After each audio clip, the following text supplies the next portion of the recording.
ज्यादा जागरूकता भी नहीं थी। वो जमाना अलग था, लेकिन तो भी पंडित नेहरू ने 3 बार एक के बाद एक सरकार बनाई। अब अगर आप मोदी सरकार में बीजेपी का प्रदर्शन देखेंगे तो आपको इन दोनों में भी कुछ समानताएं नजर आएंगी। कैसे? पंडित नेहरू की सरकार में पहला चुनाव जीतने के बाद दूसरे चुनाव में कांग्रेस की 7 सीटें बढ़ गई थी, कम नहीं हुई थी, बढ़ गई थी।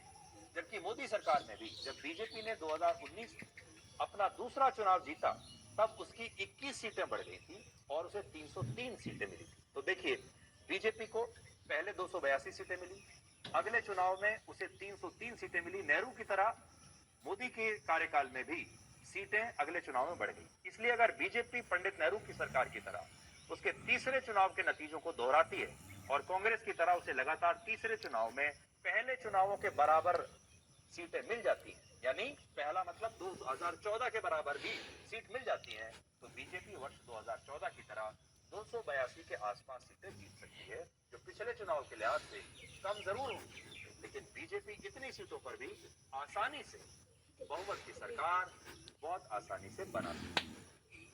अब यहाँ सबसे बड़ी बात है कि हमारे देश में अभी कुछ नेता इसी तरह के बयान दे रहे हैं कि बीजेपी और एनडीए 400 सीटें नहीं जीतेंगे, तो एक तरीके से ये उनकी हार है।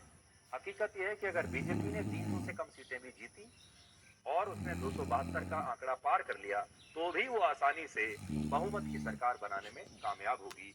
और पंडित नेहरू के जमाने में भी बिल्कुल ऐसा ही हुआ। अगर प्रधानमंत्री मोदी लगातार तीसरी बार देश के प्रधानमंत्री बनते हैं तो इस मामले में पंडित जवाहरलाल नेहरू के रिकॉर्ड की बराबरी कर देंगे, क्योंकि पंडित नेहरू भी लगातार 3 बार चुनाव जीतकर देश के प्रधानमंत्री बने। हालांकि अगर प्रधानमंत्री मोदी को पंडित नेहरू के सबसे लंबे समय तक प्रधानमंत्री बने रहने का रिकॉर्ड तोड़ना है, तो फिर उन्हें वर्ष 2031 तक देश का प्रधानमंत्री बने रहना होगा। आजादी के बाद अंतरिम सरकार के कार्यकाल को मिलाकर पंडित जवाहरलाल नेहरू लगातार 16 साल और 286 दिनों तक भारत के प्रधानमंत्री बने रहे। 16 वर्ष 286 दिन। और अगर प्रधानमंत्री मोदी को उनका ये रिकॉर्ड तोड़ना है तो उन्हें 9 मार्च 2031 तक देश का प्रधानमंत्री बने रहना होगा, जब वो 80 वर्ष के हो जाएंगे। और उन्हें इसके लिए 2024 के बाद वर्ष 2029 का चुनाव भी जीतना होगा।